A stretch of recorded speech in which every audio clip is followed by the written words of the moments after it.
Welcome to The Know, I'm Meg Turney. And I'm Ashley Jenkins, and everyone loves a good success story. So let's celebrate the runaway success of the Kickstarter for Bloodstained Ritual of the Night with a shot. You got the glasses? I did not bring the glasses. I brought these glasses. Well, my yoga pants can't hold any, so we'll just have to skip it. I'm sorry.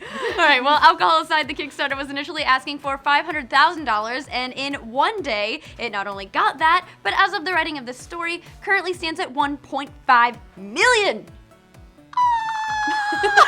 That's impressive, but it's actually not all that surprising given its pedigree. Bloodstained Ritual of the Night is helmed by none other than Koji Igarashi, the godfather of all things Castlevania. They have a term. Igavania, just after him. I always thought it was like Metroidvania, but I like Igavania better. It's his. Igarashi recently parted ways with Konami, which is actually a pretty big deal considering he'd worked there since graduating college and has worked on more than 20 titles during his time with the company. After the Castlevania series was handed off to Konami's newest frenemy, Hideo Kojima, Igarashi became unhappy, and understandably. He said in a recent interview, "As long as I was able to make Castlevania games, it was fun. But then, I wasn't." Saddest thing ever. So and then nothing. Igarashi went on to say that it was another Kickstarter, the one started by Mega Man producer Keiji Inafune, that actually inspired him to part ways with the studio. He said a Japanese creator could go out on his own, could be independent, and could successfully launch a new IP with the support of his fan base and of gamers, especially in the West, that still appreciated those sort of experiences. And now that he's off on his own, fans have made it abundantly clear that Igavania-style games like Bloodstained, which is a spiritual successor to the Castlevania series, are more than just appreciated, they are drowning in money. Just throwing it at the screen at this point. Now we know what Bloodstained is inspired by and who's behind it, but what is it all about? Well, the Kickstarter says, you are Miriam, an orphan scarred by an alchemist curse which slowly crystallizes your skin. You must battle your way through a demon-filled castle summoned by Gebel, your old friend whose body has become more crystal than flesh. That sounds really cool. I'm in! Sign me up. Put crystals on my face, I want to cosplay. Sounds like stone scale. Is that what it is in Dragon Game of Thrones? scale. Dragon scale, there we go. Yeah, I'm into it.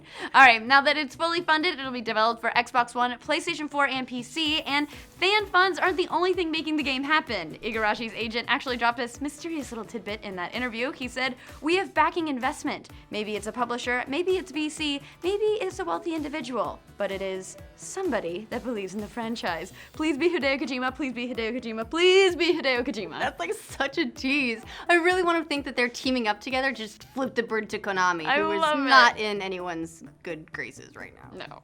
By the way, if you're interested in backing the project, there is a link to it in the description. Yeah, hurry before they completely obliterate all the stretch goals. There's actually only 2 left at this point. Wow. Bloodstained isn't the only recent instance of game developers breaking away from the man, kickstarting their nostalgic dreams. I like to think their man they don't need a man.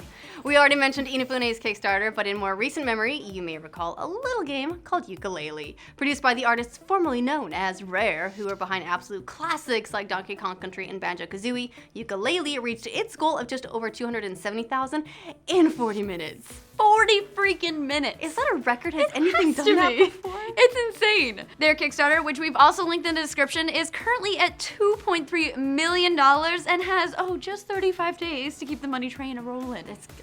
What's it gonna end at? $1 billion. Just give me some. Unfortunately, not every Kickstarter is quite so successful. That's very true. When one game lives, another must die. That seems like a weird rule. The Black Glove, a title from some of the masterminds behind the BioShock series, failed to meet its Kickstarter goal of $550,000, raising just over $215,000 last fall. Now, the devs promised at the time to continue development on the game, but today they announced that they're shelving it for good. The announcement says, "We put together a gameplay demo that showed how you use the Black Glove artifact to explore the narrative-rich environments of the Equinox and unlock its secrets. We brought it to GDC and PAX East and showed it to publishers behind closed doors. We garnered some interest, but didn't find the perfect glass slipper we were looking for, and understandably began to lose key people to full-time work elsewhere. We've invested thousands of hours and considerable thought and emotion into the project, so it's hard to step away, but it's not forever." So, if we had glasses, we would pour one out for the Black Glove. Just mime it.